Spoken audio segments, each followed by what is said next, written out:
So, growing up, I never knew that my dad was actually adopted because my last name used to be Hussey before I was married. And I always got made fun of in school. And I was like, Dad, where did my last name even come from? It's so ugly. And he was like, well, I'm adopted. So, if I wasn't adopted, your last name actually would have been Self instead of Hussey. So, it got me thinking, like, what other things do I not know about my dad? So I found out about Storyworth, and Storyworth is an online service that helps you and your dad or a father figure in your life connect through sharing stories and memories and preserves them for years to come. Every week, Storyworth emails your dad a thought-provoking question of your choice from a vast pool of possible options. Each unique prompt asks questions you've never thought of, like, what is one of your fondest childhood memories, or have you ever feared for your life? I really enjoyed reading about my dad and answering the questions that he's given me. I've discovered stories and memories I never heard about and learned new things in stories I thought I already really knew, but I didn't. After 1 year, Storyworth compiles all those questions and stories, including photos, into a beautiful keepsake book the whole family can share for generations. Give all the fathers in your life a meaningful gift you can both cherish for years to come. Storyworth. Right now, for a limited time, you can save $10 on your first purchase when you go to storyworth.com/unfazed. That's Storyworth, STORYWORTH.com/unfazed to save $10 on your first purchase. Storyworth.com/unfazed. This week's episode is sponsored by Calm, the Calm app, which I love so much because it keeps me calm. Okay, girls, let me ask you, how have you been caring for yourself lately? Whether it's taking longer baths, going on evening strolls, or indulging in midday naps, pair your self-care ritual with Calm and take your wellness to the next level. I'm very excited to be partnered with Calm. They are the #1 mental wellness app, and they really give you tools that improve the way you feel. Reduce your stress and anxiety through guided meditation, improve your focus with curated music tracks, and rest and recharge with Calm's imaginative sleep stories for children and adults. There's even new daily movement sessions designed to relax your body and uplift your mind. If you go to calm.com/unfazed, you'll get a special offer for 40% off a Calm premium subscription, and new content is added every week. Over 100 million people around the world are using the Calm app to take care of their minds. Calm is ready to help you stress less, sleep more, and live happier, a much happier life. I am definitely one of those girlies who needs sound to sleep, so I definitely be using all of their sleep sounds, and it's very helpful and therapeutic to me. So girls, check them out. For listeners of the show, Calm is offering an exclusive offer of 40% off the Calm premium subscription at calm.com/unfazed. Go to calm.com/unfazed for 40% off unlimited access to Calm's entire library. That's calm.com/unfazed.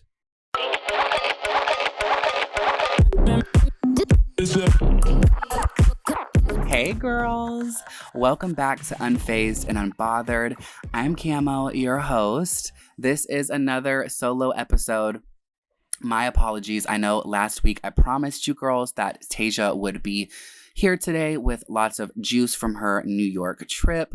However, things didn't work out that way. It's okay. Things happen. I'm more than capable of taking over the show today. It's not an issue. So girls, please don't crucify me. Hands on the Bible. Next week, she will be present. Okay?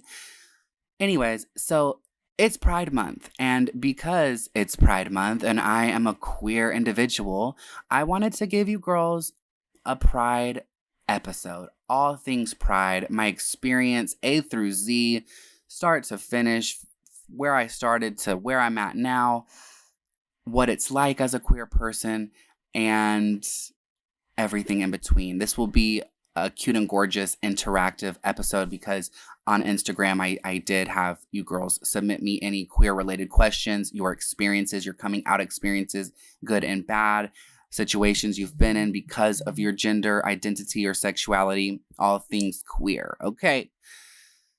So this week was great for me. I'm going to start off just saying that. Great week. I'm down 60 pounds now.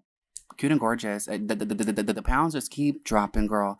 And as they should, they got to keep on dropping, okay? Face looking chiseled, looking snatched. And I'm really gaining myself back more and more every day. I'm not perfect. No one is. I'm not exactly where I want to be, but I'm feeling so damn good lately. I still have my days where I'm like, ew. But generally speaking, that is so rare nowadays. Back in the day, every day, I hated myself. Now I'm just like, wow, girl, you're really doing it. So that's cute and gorgeous. It's doing a number for me in so many different ways. Like losing weight is not just, oh, they're getting smaller. It's not just that. It's not just, oh, they want to be skinny. No, it comes with a lot of other things. It comes with a lot of health benefits. It comes with a lot of, you know, a confidence boost. Not to say that you have to be skinny to have confidence. That's not what I'm saying. But, you know, I am gaining more and more confidence, which makes it easier for me to engage with people, to hold conversations, because I'm not so focused on my physical appearance that I couldn't help. Well, obviously I could help, but you know, at the present moment, there wasn't really anything I could do. That was who I was, and it made me so self-conscious that I couldn't fully engage. So it's a whole mental thing. It's not just someone wants to be skinny. There's so much more to it. But anyways, so I'm very excited to just continue this journey and update you girls, and it feels great. It genuinely does. I got some new sheets from Target yesterday. Not that that is even relevant information, but they're very cute and gorgeous. We live, laugh. What? Live, laugh, love. Target. Ooh. So to start off this Pride episode, I've been updating you girls over the past few weeks, months-ish, since Easter. You know, I sent my homophobic grandfather the photo of me on Easter with the dress on. Very, very much a G-rated photo. My shoulders were the only thing exposed. It's on Instagram if you want to check it out. I am Camo Camille. Show some love. If you're not following my Instagram, what are you doing? Come on now, help a girl out. I'm almost to 100K, okay? Anyways, I sent him that photo, right? Now, y'all have already heard the story if you're an avid listener. So he basically was just like, sent me weeks later that he was going to pray for me. I sent him some other petty ass messages. He didn't ever reply to those. Well, I saw my siblings a few days ago, and they had seen him a few days prior to that. And he had extended an invitation to me through them and was like, I didn't want to reach out to Cam because I know they probably wouldn't message me back, but you can let him know that he's invited to this pool party, and because it's not at my house, he can dress however he wants. But let him know that if he does come to my house, he can't dress like that. He's got to dress like a man because that's what he is. And I hope you're not mad at me, Tay Tay. That's just how I feel. That's just my opinions, and that's just wrong. It's wrong. And I can't believe he sent me this disturbing photo on Easter, and it just was so disgusting. I can't even show you. You would be sick to your stomach. Oh my God. What a troubled individual. You can't make this shit up. How does somebody extend an invitation in such way? Like, it's the audacity for me. You're inviting me to something, someone you don't care for, someone who you know does not like you whatsoever, and you are putting these parameters and stipulations on said invitation. I can come as I am to this event because it's not at your house. You're not the one hosting it. But if I come to your house, I have to present in khakis and a fucking button up. What? Like, what does that do? Like, what? Ask yourself this. Now, I know none of my girls listening have that type of toxic mentality, or so I hope. But I wish people would ask themselves why it matters how somebody presents themselves. Why would me coming to his house as somebody I'm not, why would that make him feel good? That is so weird. It's so weird to me. I could never look at another human being, and it is such a concept that I can't wrap my head around. A human being seeing another breathing, living organism and feel slighted by them. Someone who's not bothering them. Why? Because of their skin color, their sexual preference, their identity, the way they express themselves, the fact that they speak another language, the fact that they're quote unquote illegal or didn't or don't have, like all these things that don't matter, does not matter. We should judge people off of their character and the energy they put out into the world. We shouldn't be judging people off of superficial shit or things that are completely out of their control, And it's funny because I actually saw a review recently. Someone had left and they had said that I am such a judgmental person. And I find that so funny because I know that I'm not. And I hope that people don't actually think that. Like, sure, I make judgments. I mean, every human being does. But I'm not sitting here judging anybody else. Now, I will judge your actions and I will judge the way people treat me and the way people treat other people. I will judge people's character all day, all night. And I will judge the actions that people show me. Sure. But I would never judge somebody's appearance or somebody's weight or somebody's sexuality or their religious beliefs because it's none of my business. It doesn't fucking do anything for me. And it just, I can't. It just bothers me. It really does. Like there's people out there like this.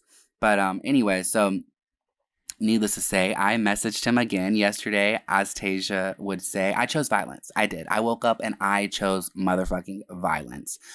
I had there was a few days where I didn't say anything. And then it just kind of sat with me, everything that my brother was telling me. And so I messaged him again and I said, first of all, I sent him this text post that I found that said, "Happy Pride Month, everyone. The word homosexual didn't appear in the Bible until 1983, and the original Leviticus 18:22 verse that thumpers like to toss around said, 'Man shall not lay with young boys as he does women,' referring to pedophiles, not gays. The scam of all scams." I sent him that. Now, I can't fact check that exactly for you. I don't know about the 1983 thing or the exact verse, but I do know, however, that the Bible, the original Hebrew text was translated incorrectly. That is a fact. There was no mention of gays at all. There was no mention of it. It was pedophiles that were mentioned, okay? But it was translated for somebody's, or to fit somebody else's, ignorance, if you will. And so now it's gays. But what's funny to me is these people who throw that around, they're people who consider themselves such devout Christians. And what bothers me is, generally speaking, people would refer to somebody like my grandfather as a miraculous man. Oh, he's such a family man. He's so handy. He's so helpful. He builds stuff for people in need. He does favors, errands. He's active in the church. He's this, he's that. Sure, great deeds, but those deeds would not be extended to somebody outside of the straight white community. If it's not walking, talking, acting like these people, they're bothered. People are bothered by the unknown or what they don't understand. And it's crazy to me that these same people, they preach the word of God and they say things like, we live in a free country. I love America because it's so free, but they don't extend those freedoms to anyone who does not look and act like them. And that is so embarrassing. It's so hypocritical. It's the hypocrisy for me. And these people, they read the Bible regularly. I don't read the Bible whatsoever. But how do I know, or how am I able to walk with love in my heart? How am I able to walk how God would intend a Christian to walk and love people and experience people and embrace people? Why can I walk more like a Christian than you can? I'm not even fucking Christian. I don't even read the damn Bible, but I know the Bible says love thy neighbor. And that to me is the most important part of the whole damn Bible. Love your motherfucking neighbor, regardless if they're fucking black, white, Asian, gay, straight, trans, X-trans, detransition. It doesn't matter. It doesn't matter, okay? If tomorrow I wanted to be macho, manly, and buff and present myself as fucking Paul, I could do that. And why would that be up to anybody to try to figure out or like nitpick? Like it's nobody's business, okay? Let people live. Let people fucking live. You want to say that you're so good and such a good Christian person, but you are doing nothing but spread hate. And this hatred is coming or stemming from this ignorant mentality that you were taught that really stems, there's no premise to it. There's no real truth behind this hatred that people put out into the world. There's no rhyme or reason to it other than the fact that straight white people have this superiority complex and this God complex, and they think they're clean and good and amazing and that they are the standard. You are not. You are not. You are becoming outnumbered. Thank God. Whew. And yeah, I'm just like, anyways, so I sent him more messages. I said, crazy to think there are people in this world who are bothered by good, sane people happily loving one another. The most embarrassing thing about being related to you is you'd rather me live a miserable life with a female than me experience something real and beautiful the way God intended us to all. So for that reason, you will never receive an invitation to my wedding in the future. And the fact that your corny ass told Taylor, my brother, that I sent you a disgusting photo that you couldn't even show him only dug your grave deeper with me. It's a fucking dress. Get your head out of Shirley's dusty ass and grow the fuck up. That's his bitch ass wife, which, by the way, if you're listening, probably not. This is not a threat. This is a fucking promise, Miss Shirley Ann, Miss Vera Bradley herself. Thank you.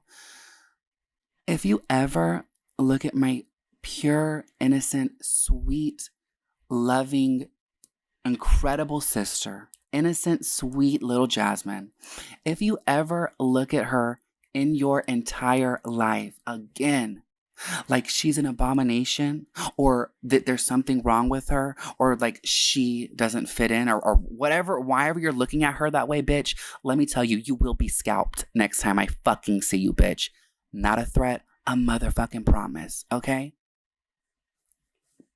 Anyways, yeah, he also told me when I was younger and my mother was pregnant with my sister, the one that they stare at so disgustingly at, he told me that she was going to be an abomination because her father is black.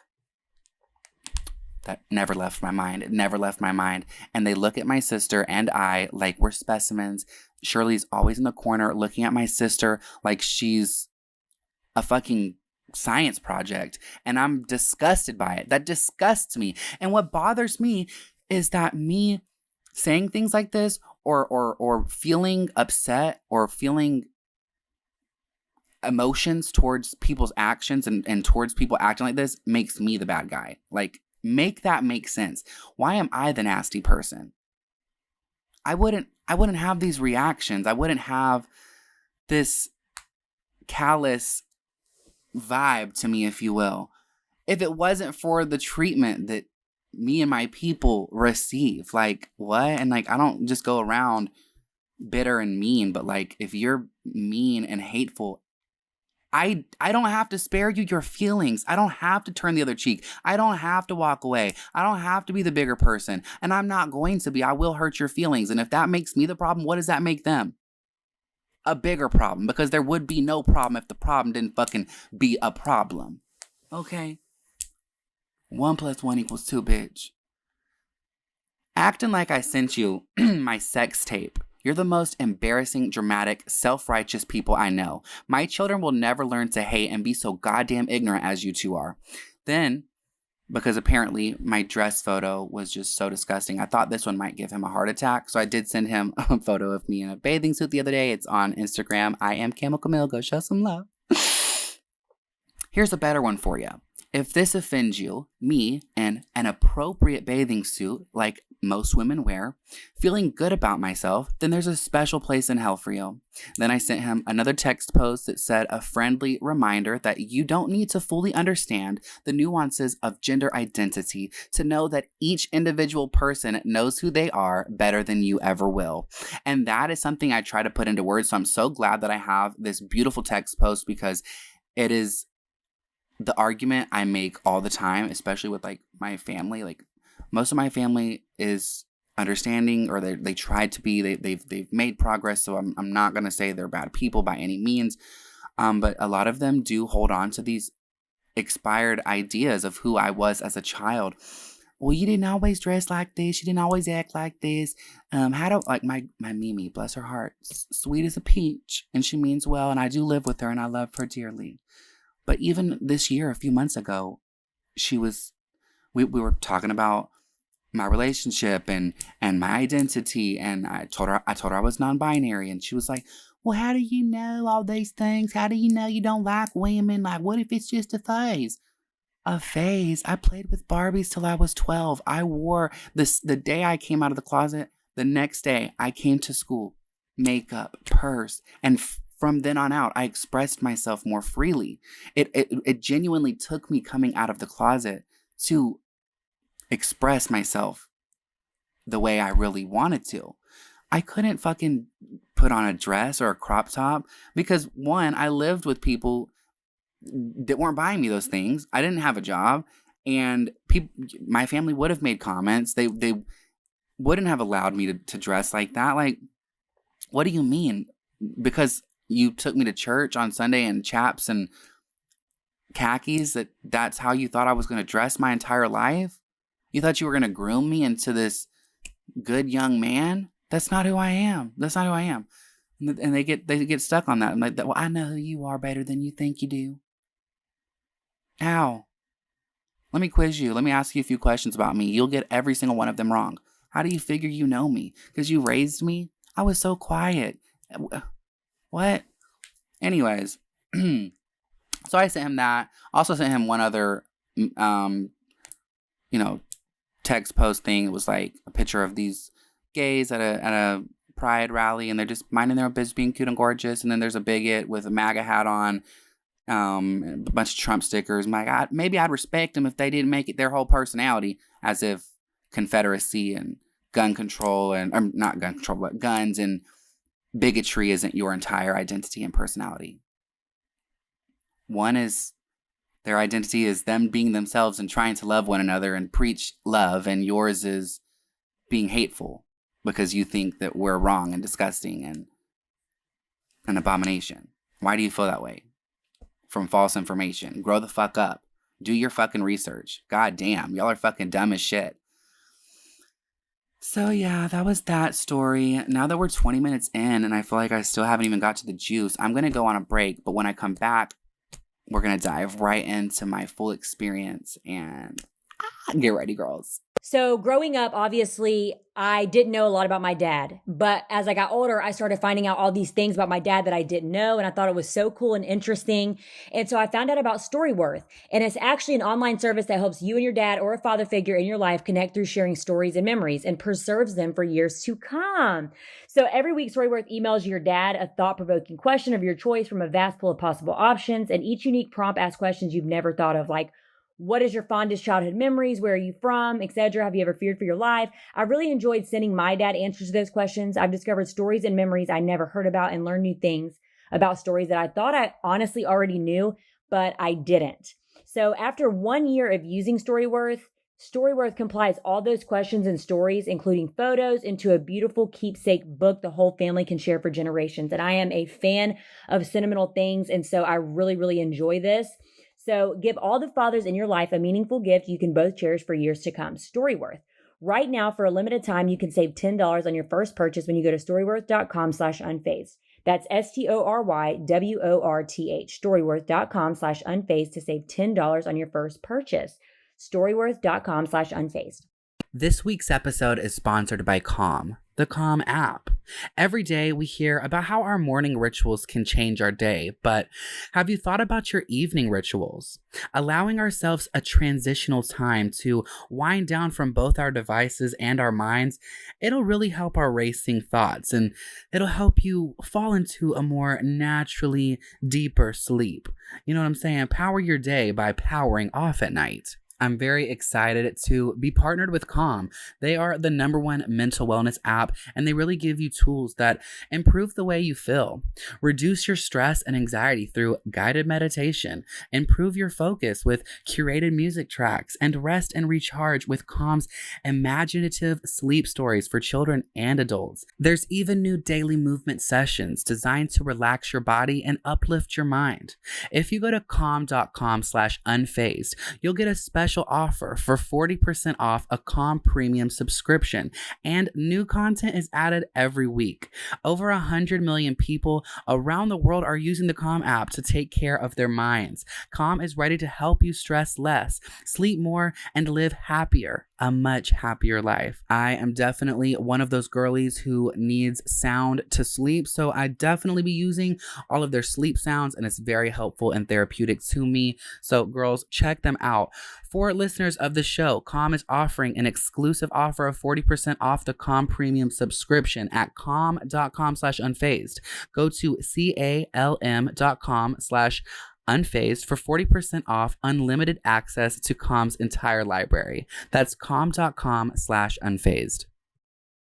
Okay, we're back. So let's just get right into it. So as a queer person, I've told my coming out story before, but I'm gonna give a more in-depth version to the girls. So as a child, I always knew that I wasn't like the other boys. I didn't know what that was about. I didn't know how to put my finger on it, but I didn't want to hang out with the boys in my neighborhood. I hung out with their sisters. And I had a best friend, Sarah, and we played with Barbies every day. We were just the girls. We were the girls being girls, you know? And I remember, like, you know, as a child, like, you can remember some memories, like, kind of vividly. Like, you were probably, like, 3 years old, you know? But it's like a 10-second flashback that just like lives in your brain forever, you know?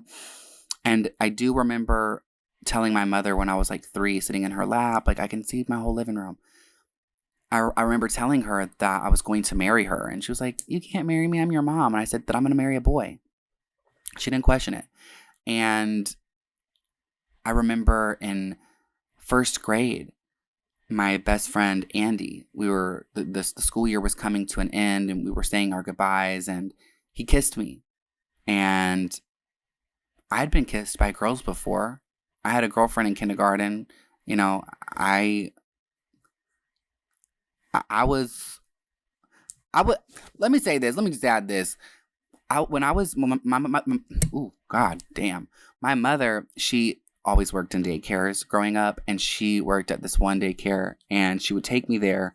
I wasn't really in preschool, but like after kindergarten, when she would pick me up, she would take me to her daycare.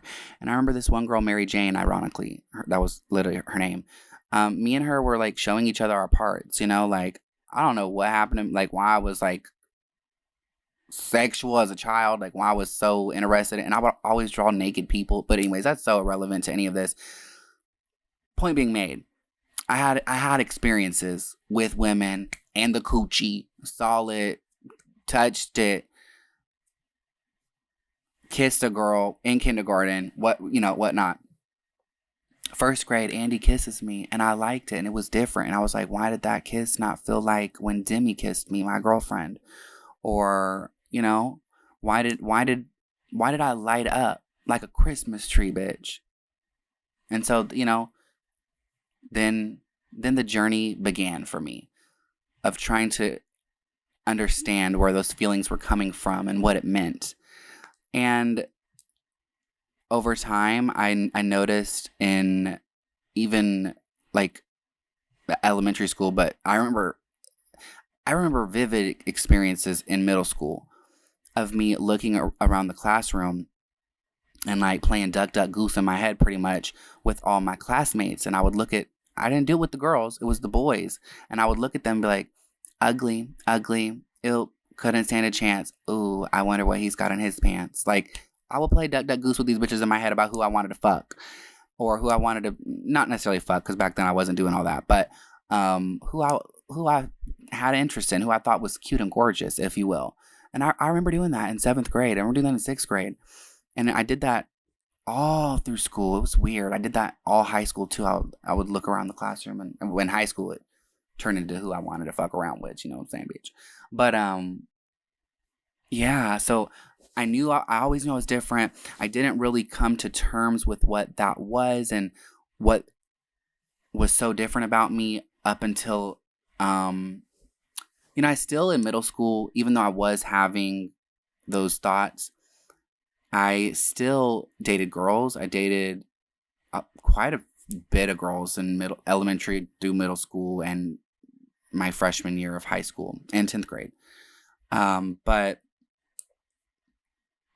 deep down, I still always knew that I had some type of attraction towards men. Like, I would watch movies that, like, I remember watching Titanic and when I was a kid, and my parents like trying to cover my eyes when they showed Rose's titties. And like, I didn't want to see her titties. I was hoping I would get a fucking shot of Jack's cock, and I didn't. So sad.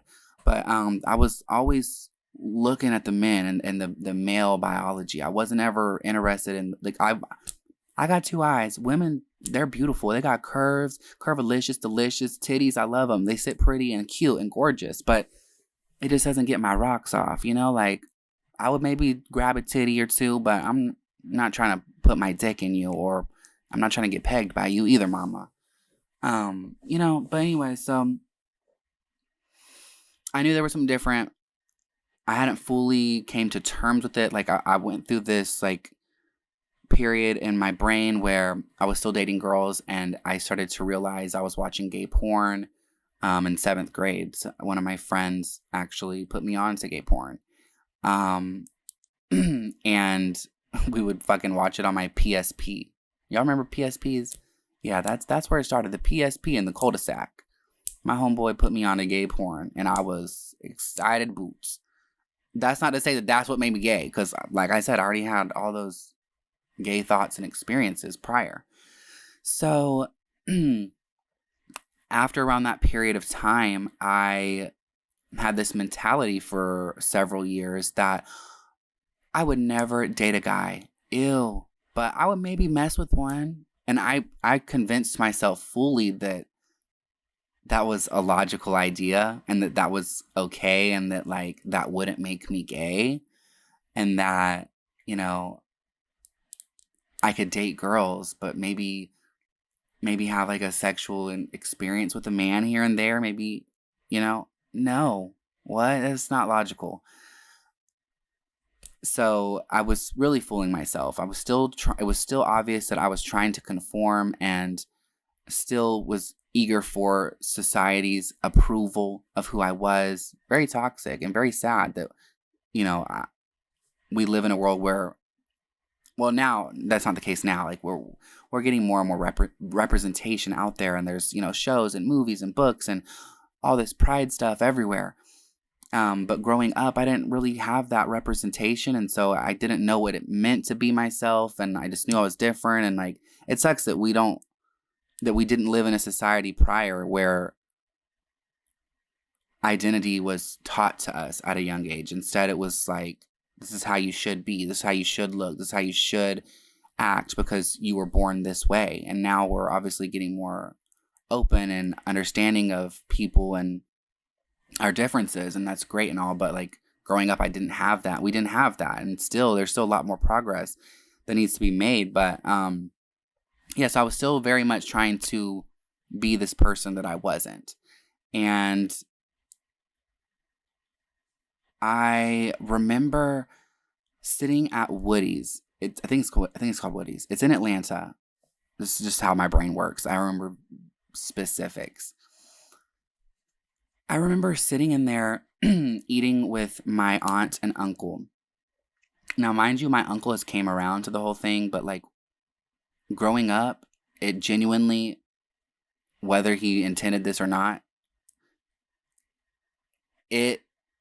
the energy he put out there, it really felt like he was trying to groom me into being this Christian young man. And it felt like it was coming from a fear of their suspicions. You know what I'm saying? Because we just, for some reason, always got on the topic of gays. And I hadn't even came to terms with my gayness yet, but I still was very vocal about how they are people and deserve respect.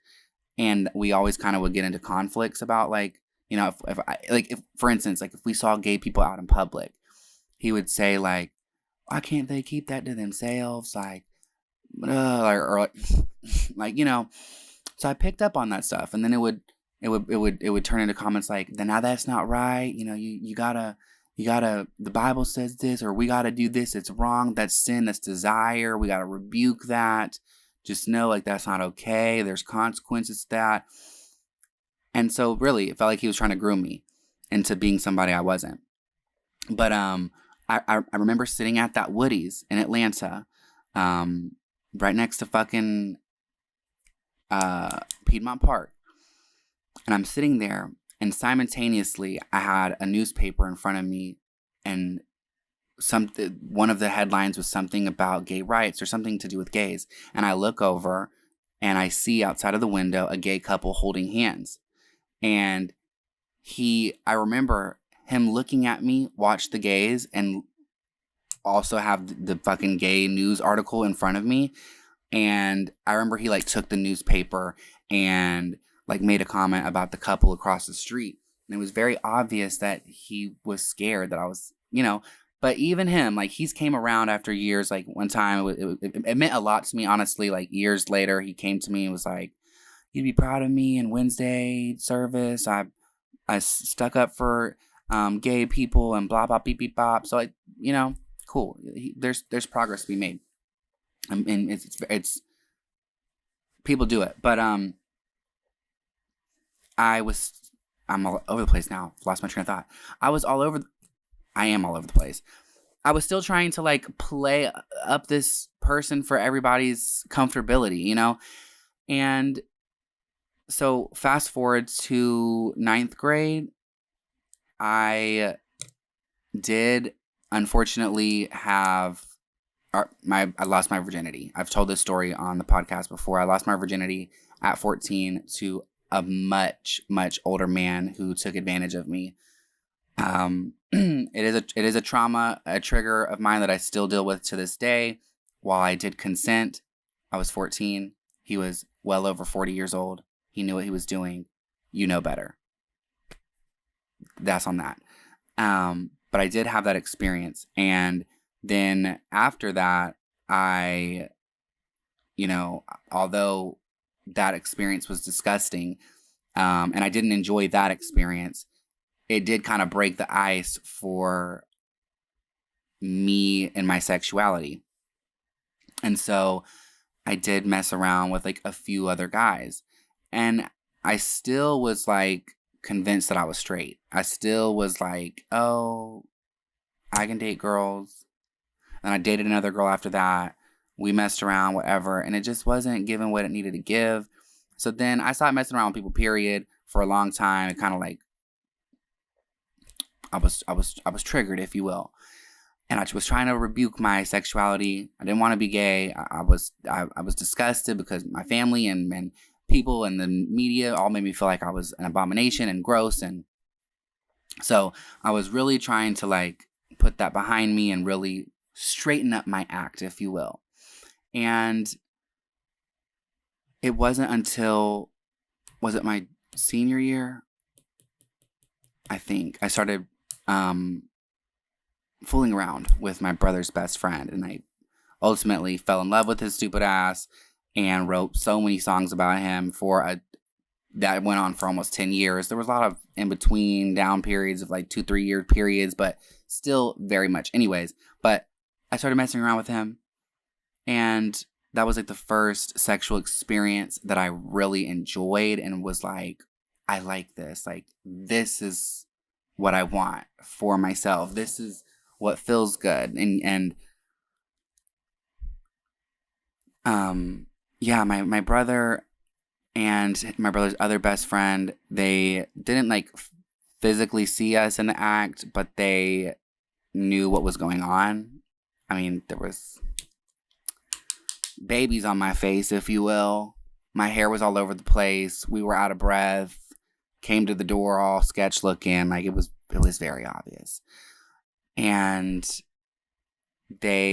I've forgiven my brother for this, and we've talked about this, and it's not even an issue anymore. But, you know, he was like, wow, what the fuck, my brother's gay. He always kind of knew. But him and his best friend went and told 2 girls at the school, and it was probably the worst 2 girls to tell because they had loud ass motherfucking mouths, and one of them would actually sit with me at lunch every day too. So it was just like the worst 2 people to fucking tell this business to. And of course they did. They spread that shit like wildfire, and I felt pressured to come out of the closet. And at that point, like, I had been so heavily bullied throughout middle school and high school for being feminine, and like even when I was saying I was straight, like everyone was like, "You're not fucking straight, bitch." So I was heavily bullied, all elementary, middle, and high school, all of it. And yeah, after the rumors got out, I felt like, fuck, like now everyone knows. I just got to come out. So I came out on Facebook, and well, I texted my mother first. I told her, I need to talk to you. She called me. I immediately was like, I can't talk to you over the phone. I got to text this to you. So I texted her, and I was like, you know, I like girls, ... and boys. I'm bi. I thought coming out as bi, like most queer people, I've heard this same story. We thought that it would be more digestible and more comfortable for everyone around. So I did say I was bisexual, and maybe there was like a slight part of me that thought maybe I hadn't fully, you know, I was still in high school. So my mom was like, Cam, she called me immediately and was like, after I told her that, and she goes, you are not bi.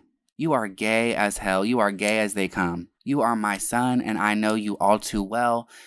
And like, she would always like make jokes. I used to date this girl, Alyssa, for a long time. And like, she would always ask me, is that your girlfriend, Cam, or your girlfriend? For the audio listeners, she would always give, you know, the hand, the little limp wrist, if you will. She'd be like, girlfriend. And I was like, no, it's my girlfriend. You know, I love girls. Anyways, so she told me, you're not fooling me. I know you're gay. I went on Facebook with it. And then the way I presented myself, it didn't fully change. I didn't like, it wasn't like night and day. I always, like, even when I was quote unquote straight, I was still kind of colorful and wore a lot of, like, I was shopping at Hot Topic and Rue 21 and getting fucking colorful skinny jeans, you know, and was only wearing like Lady Gaga shirts, and I had black hair, and I was straight in it since 7th grade. So, you know, like, I did start wearing purses though and makeup.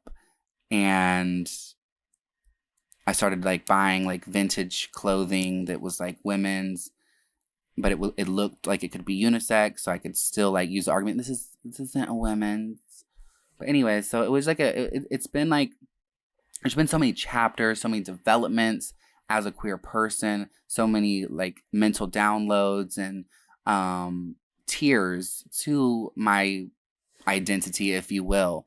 I've been through different phases. Like I said, like I went through a period where I told myself, that was like 8th and 9th, 7th through like 9th grade. 7th through like 9th grade, I was telling myself, I'm not gay. I would never date a man, but I might mess around with one. And then from me coming out of the closet, that was my senior year, till about till like 2014-ish, I would present myself femininely, but like it was very much like a gender neutral, androgynous type of approach, because I still had this.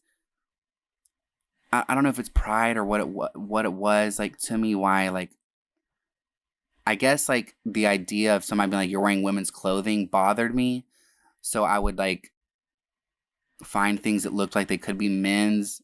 I don't know.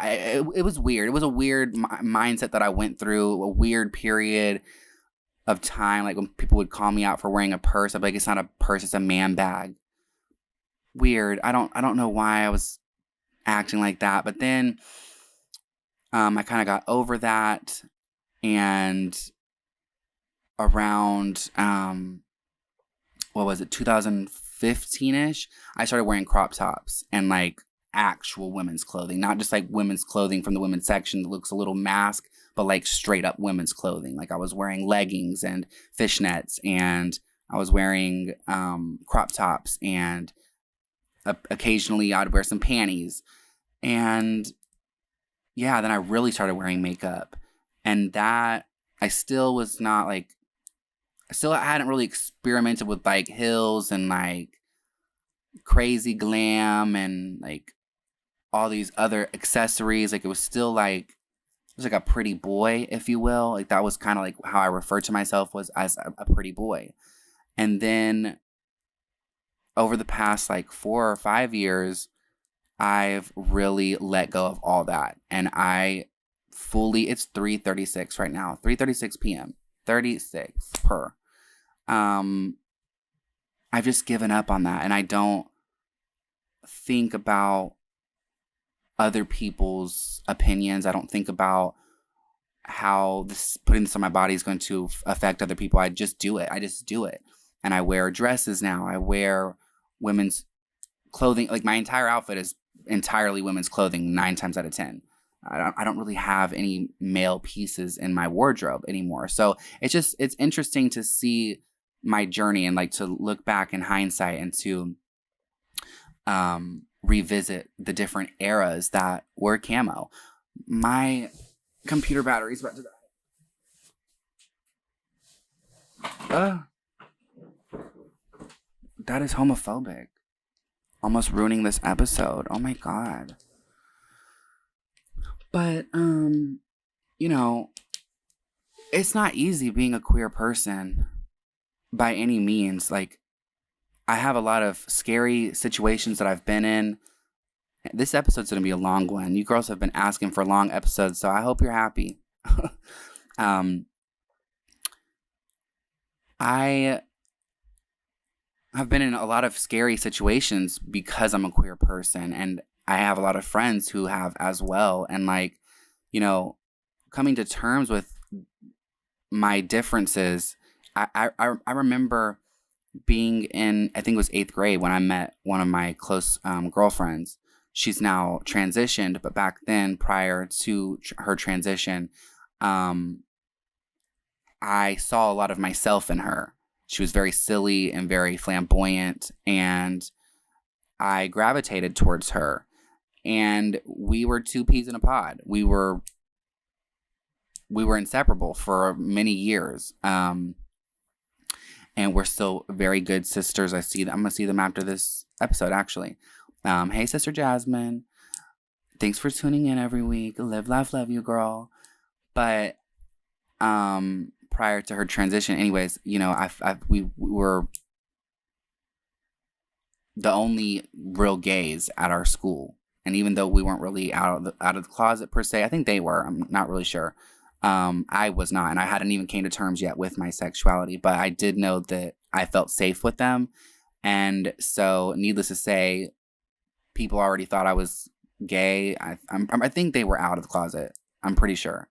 They were like 2 grades ahead of me. Because I was a flamboyant and there was this gay individual, rumors just started. Every day at school, people said we were fucking, we were involved, we were together, we were dating, this, that, and the third. There was like, even like, you know how like every high school has like that hate page? Like, yeah, there was people posted on those, like we had like this one where they like had shared all this like juice about the high school and everyone in it, and like someone had like taken a photo of me and them, and like was like, they're dating, blah, blah, blah, blah, blah. Look at these fags. Wasn't the case at all. And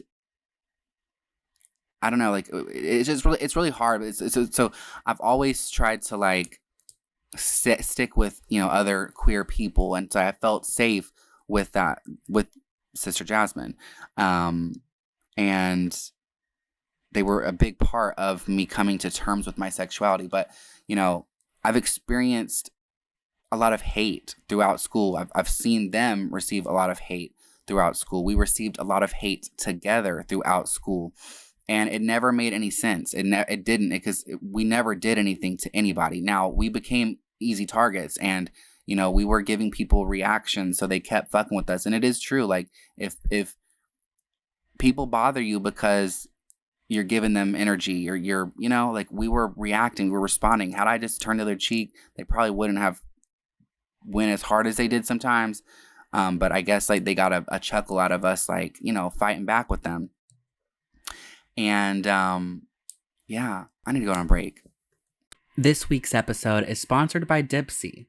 Whether it's a warm cup of coffee, basking in a warm sunlight, or listening to a sexy story, pleasure is all around us. With Dipsy, your sanctuary is waiting. Escape into a world where pleasure is your only priority. Dipsy is an app full of hundreds of short, sexy audio stories designed by women for women.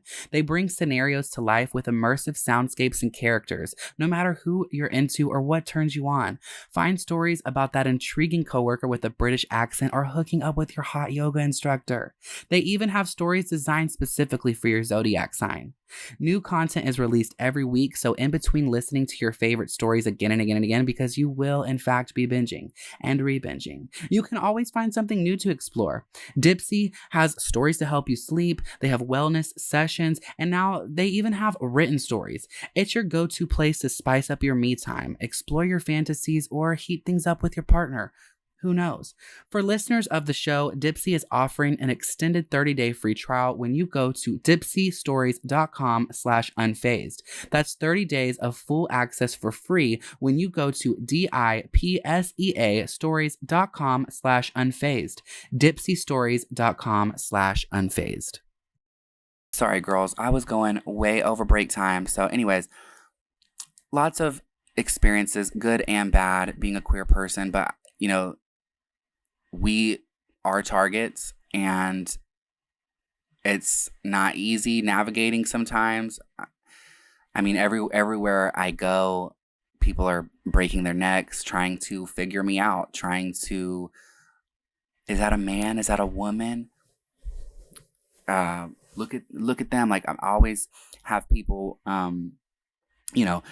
they'll do that thing where they'll like get a glimpse of someone, and then they'll like try to like gesture, like I'll be places and someone will see me, and then they'll like gesture with their fucking head and like be pointing like back, or like trying to get people to look at me. You know what I'm saying? Like, why? Or I'll hear side comments like, it's embarrassing. You people are so embarrassing. Like, and it's a lot of the times it's the people who consider themselves such good, amazing, devout Christians, and I'm just like, how does that make you a good person? You're not a good person. If you're slighted by a human being because they're different than you, you're not a good person. It doesn't matter how many good fucking deeds you do.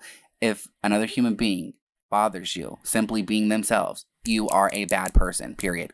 Point blank, period. Per. But, yeah, like, also, like, dating is really hard, especially being somebody like me, like a non-binary person. Like, we deal with a lot of chasers, so they would say, like, or people, T-girl chasers, if you will.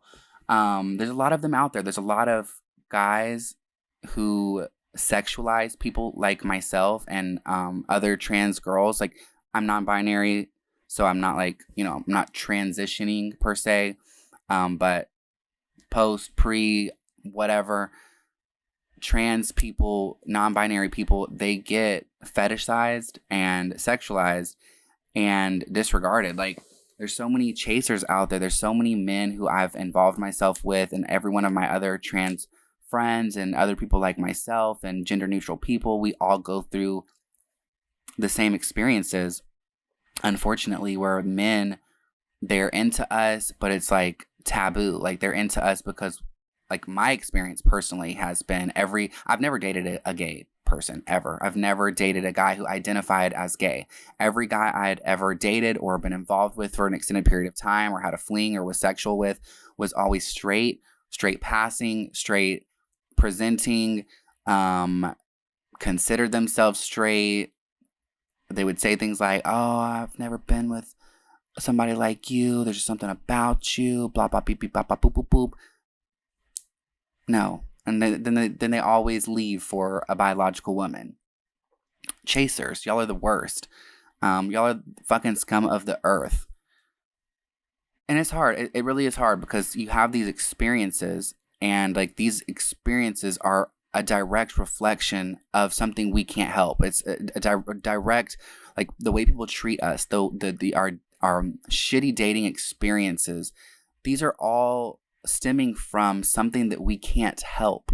And so it does something to you mentally because, you know, I've been through periods of time where I'm like, why, God? Why didn't you just birth me with a vagina or make me straight? You know, like one or the other. Like, why couldn't you have, like, what is the rhyme and reason for this? Like, why would you make me this womanly being with a dick? Like, and it causes, you know, dysphoria. Now, I've never really had like full dysphoria, like where I was like, wow, I'm just like disgusted with my body. And I really feel bad that anyone ever feels that. But I totally understand when you don't feel comfortable in your body that, you know, you're not nice to it. But I definitely have had like moments of like where I'm like, you know, my life would be easier if I had been born with a vagina.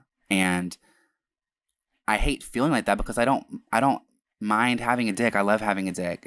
It feels good having one, you know, not gonna lie, but I can't lie and say that I haven't thought to myself that my life would have been a hell of a lot easier had I been born more leaning one or the other way, you know? And so dating is horrible when you're somebody like myself, and not necessarily gays, like gays be dating other gays, but you know, like when you're somebody like me or a trans person, or it's really hard. Like it's already hard to date in the community period, but somebody like me, it feels damn near impossible. You really like who anyways. Yeah, I've had a lot of scary experiences like the one where I had, you know, the DoorDash incident. I've told you girls about that. You know, I was DoorDashing, first and last day I ever DoorDashed. I was DoorDashing in the fucking hood of Atlanta, and these people were going back and forth about whether they wanted to shoot my faggot ass because I was wearing this floral dress trench coat. And it's just like crazy to me. And then I remember one time I was genuinely really scared for my life. I went to this day spa, this Korean day spa, and it was like really late in the night. And these places, like, so I love to go to Jeju. It's a Korean day spa, and once you're in like the facility, you're pretty much naked, unless you're like in the common areas. You're naked. You have to be. And there's like steam rooms and jacuzzis and everything like that. So I was in this steam room late at night, minding my own business. There was nobody else in there. I was feeling good and gorgeous. I was relaxed and I was steaming my pussy. And these two big guys came in there and they sat directly in front of me and their dicks started getting hard. TMI, sorry. And they just, like, one of them was like, "Oh, come suck my dick." And I was like, "No, I'm not sucking your dick. First of all, I don't know you. We're in a public place. You probably have fucking diseases. I'd be looking at everybody that got a motherfucking disease. When it comes to sex, girls, watch out for yourself. Put it in your brain that any partner you got, anybody you're about to fuck around with, they got diseases, okay?" So I'm like, "No, what the fuck?" And they like look at each other, and one of them walked out and was like, "I'm going to guard the door." And they stood outside of the door, and the other one said, "You're going to suck my dick."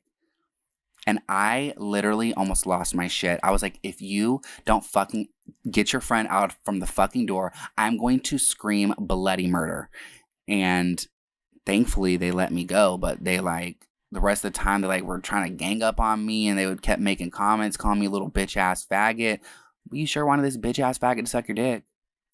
But it's because I look like a female. And like a lot of these men, they try to convince themselves that, oh, it's not gay, or oh, it's not this because they're this or they're feminine. Like, not just saying for me, but like, what difference does it make? Like, you're on Grindr. You're not straight. Point blank, period. Like, you're not straight. Like, maybe you're pan and like you don't care about gender. Cool, that's fine, but own that shit. Don't sit here and keep calling yourself straight and you're over here trying to get me to fuck you or suck you, whatever the case may be. You're just not straight. Point blank, period. And we have to go through that all the time. Like people giving us oh, I'm not gay. Okay, but you're sucking my dick. What do you mean you're not gay?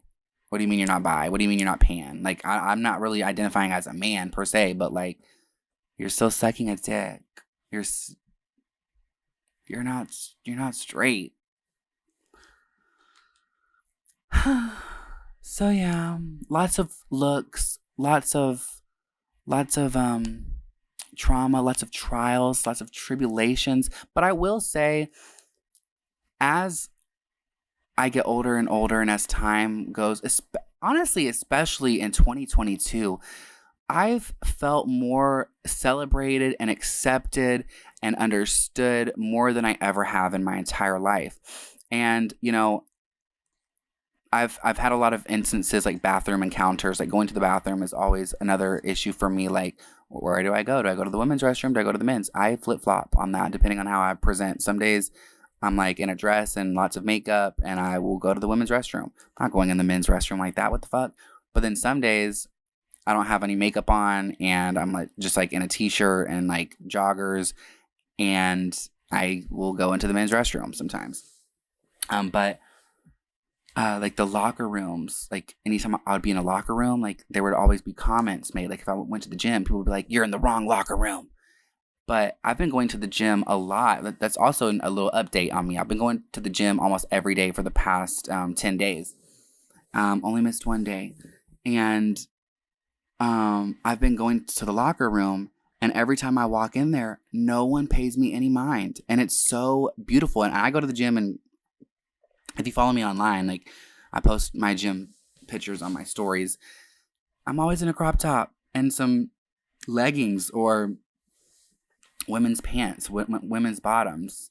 Sometimes have makeup on too, or a little mascara and blush. I'm not going to the gym full face by any means, but I go into the men's locker room and no one questions it. No one snickers. No one's like laughing. At least I haven't experienced that going to Planet Fitness. Maybe it's because it's Planet Fitness and it's no judgment zone. I don't fucking know. But needless to say, we are progressing, and I'm happy about that. But it's not been easy being queer by any means. So that's been my experience. I think I gave you guys a good gist of like my timeline of, you know, coming out and whatnot. You know, when I did come out of the closet, a lot of people were like, bitch, we knew it's about damn time. And a lot of people who were previously bullies to me, they had a change of heart, and they were like, I'm proud of you. Like, it was a weird experience.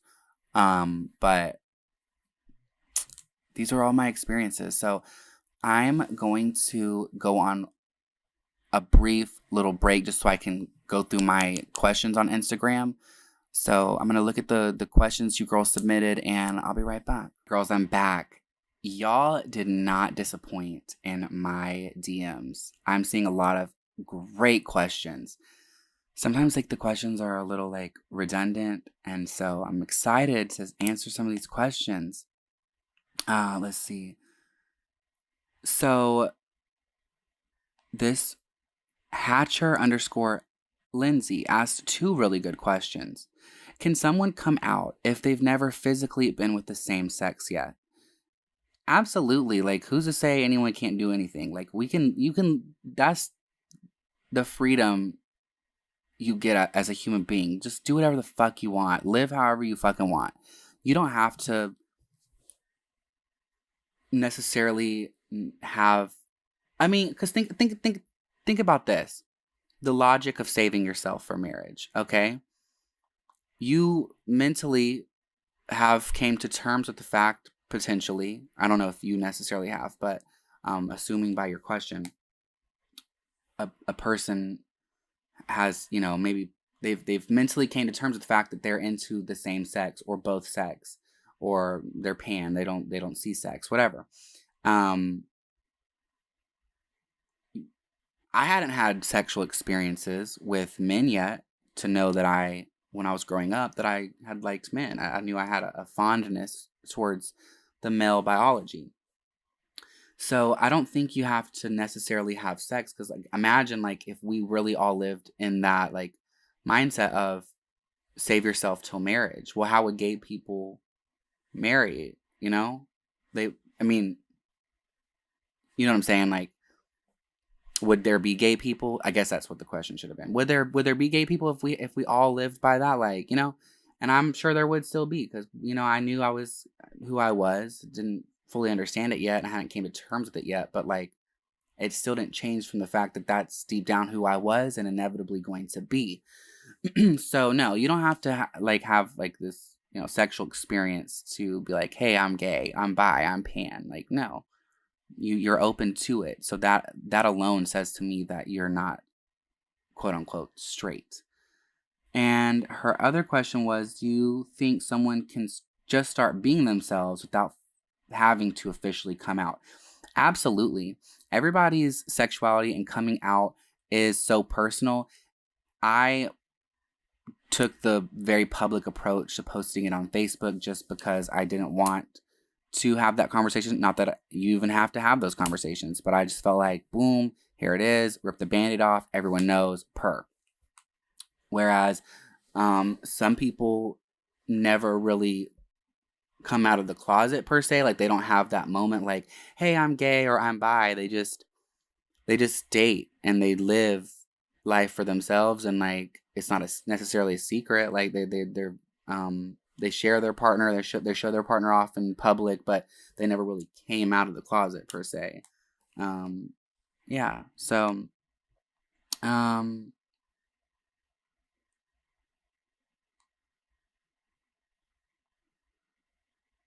okay, so Ek_Morsi19 asked, how can I be a better ally? Well, I don't know how, opposed to your allyship now.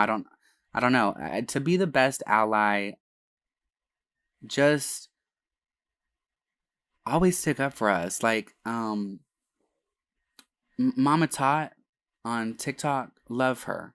She is, go look at her videos. That is one of the greatest examples of a great ally. She is the definition of a great ally. Just show up and show out for us. Show up and show out for the community. But also, like, I have a friend who recently said something, and I know she didn't necessarily mean anything by it.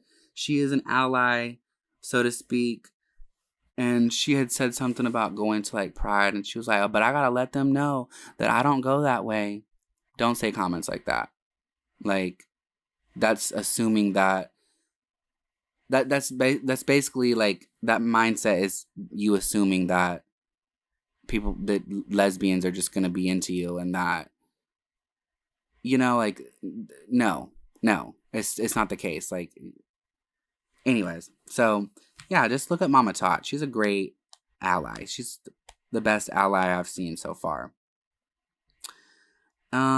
Cyber.soph, my best friend's mom outed me to my parents and they cried. I'm honestly so sorry that you had to experience that, and I hope that they've came to terms and are accepting of you, because it's very hurtful and harmful to our mentalities and our mindset and our our mental health when we don't have the love and acceptance around us that we deserve, especially when it comes to us just being ourselves. Okay, so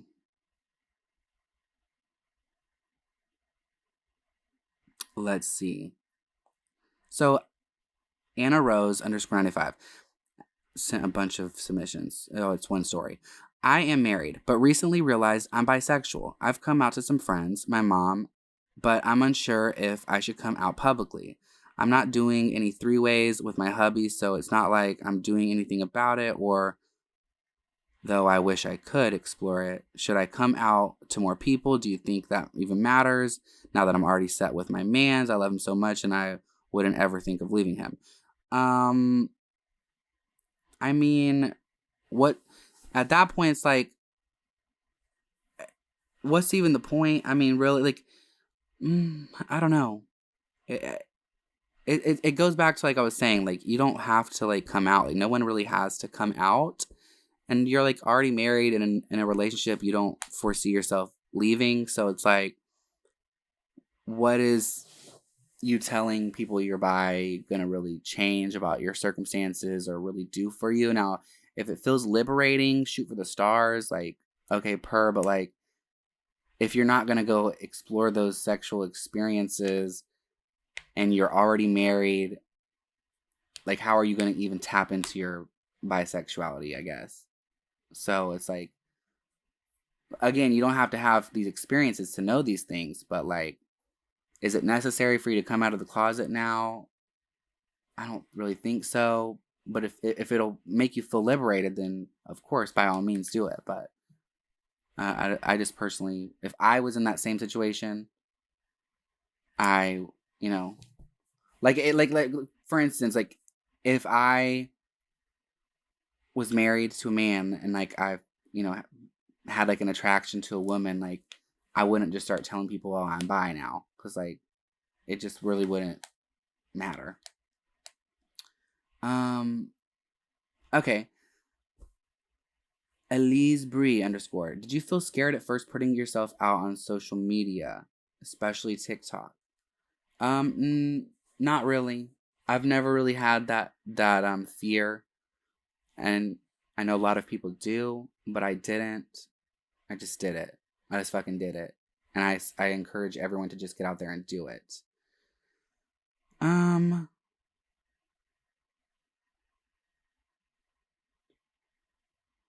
Okay, let's see. Let me ask one or two more.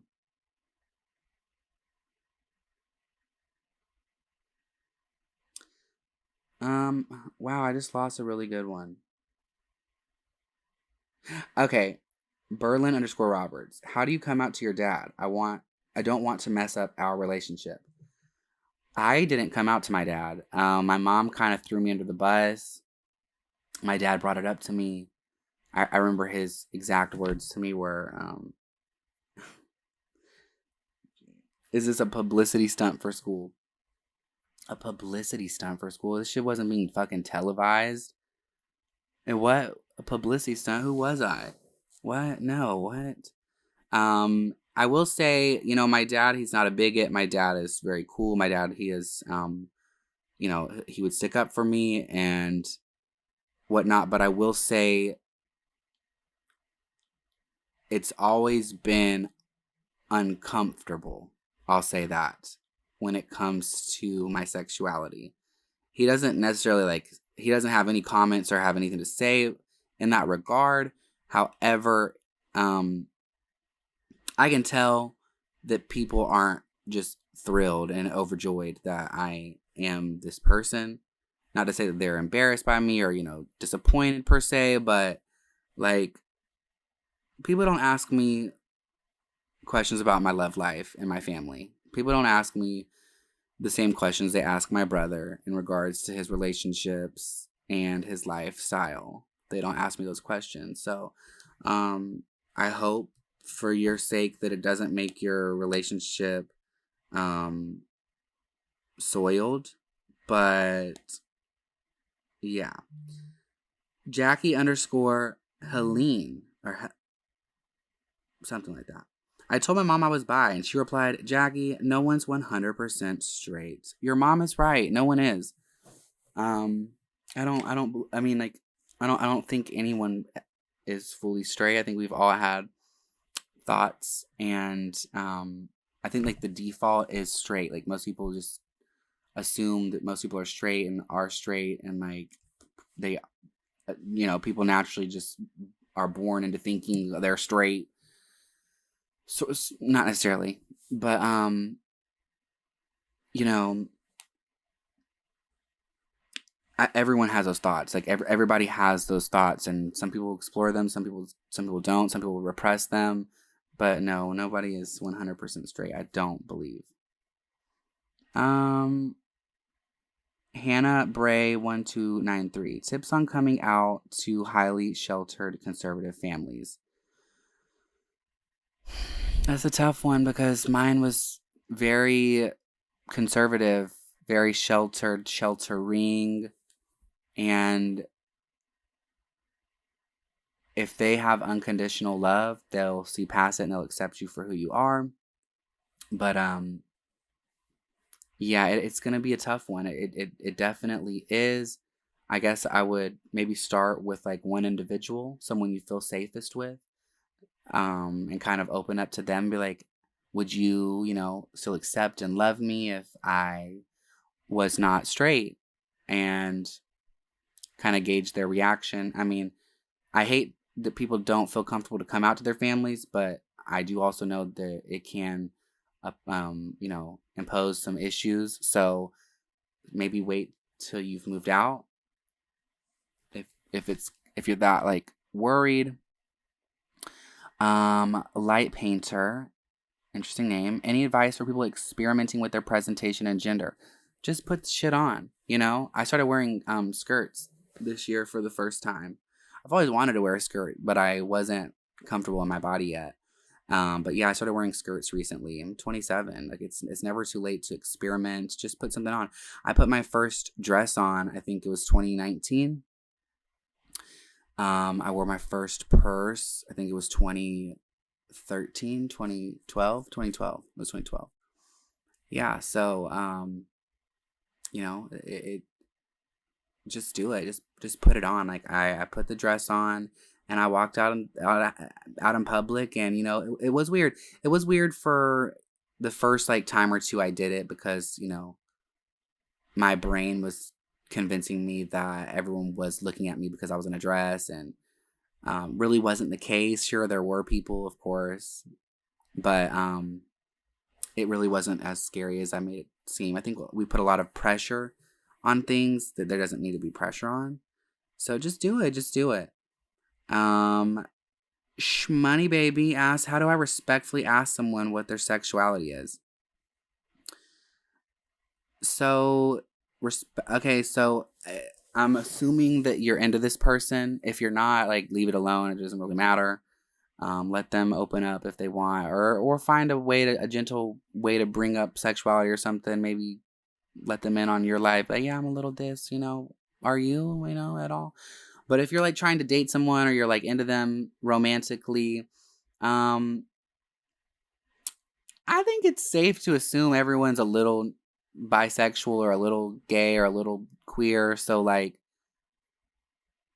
I wouldn't say put the moves on them at all. That's not what I'm saying. But, just if you like them, be like, hey, I'm into you. Shouldn't be a problem. They'll either tell you they're straight or not interested, or, oh, the feelings are mutual. So there's that. Oh, this is a good one. Brea XA. Thoughts on straight girls kissing at parties for male validation? How do I feel about that? I mean, I don't know how I feel about that, actually. Get it how you live, girl. I will say that it is, gross that they're kind of feeding into like men really sexualize like women fucking around with other women. And so it is shitty that they're like playing with sexuality in a way to, garner this attention from these men. But then again, who's to say, like, why does it matter if they're even kissing to begin with? Like, I don't know. It's one of those things, like, I don't really care. It's not really my place. It's not really my business. But I will say, girl, if you're trying to, like, win over a man by doing that, it's, like, really silly. But also, like, it just, like, I hate that bisexual women and, like, lesbians have been, like, far more accepted than like gay men. And like there's a lot of men out there who are into women fucking around but are like repulsed by like two men kissing. So you're like kind of like catering to potentially a group of men who hate gays but they're into you, and that's just so fucking hypocritical and corny to me. So like, why are you even trying to please them? I guess that's, hopefully that answered your question. I don't really give a fuck. It's corny, but I don't really care. I think that's gonna wrap up the questions today, girls. I love y'all. Leave a review. I hope you liked this episode. Lots of juice coming. Tasia will be back next week, but till next time, ciao. This week's episode is sponsored by Dipsy. You know, some days I want to leave the house in just jeans and a t-shirt, toned down, a little mask, if you will. And other days I want to give the full Camalicia experience, a dress, lace, hair, makeup, beat to the gods. And that's kind of what I love about Dipsy, because I can always choose what feels good in the moment. Dipsy is an app full of hundreds of short, sexy audio stories designed by women for women. We live, laugh, love that. They bring scenarios to life with immersed soundscapes and characters, no matter who you're into or what turns you on. Find stories about that intriguing coworker with a British accent, or hooking up with your hot yoga instructor. Ooh, things are getting steamy. They even have stories designed specifically for your zodiac sign. Per all my Sagittarius girlies, stand up. New content is released every week, so in between listening to your favorite stories again and again and again, because you will be binging and re-binging, you will always find something new to explore. Dipsy has stories for sleep, wellness stories, and now they even have written stories. It's your go-to place to spice up your me time, explore your fantasies, and heat things up with a partner potentially. So listen, girls, for listeners of the show, Dipsy is offering an extended 30-day free trial if you go to dipsystories.com/unfazed. That's 30 days of full free access if you go to Dipsy, DIPSEA, stories.com/unfazed. Again, dipsystories.com/unfazed.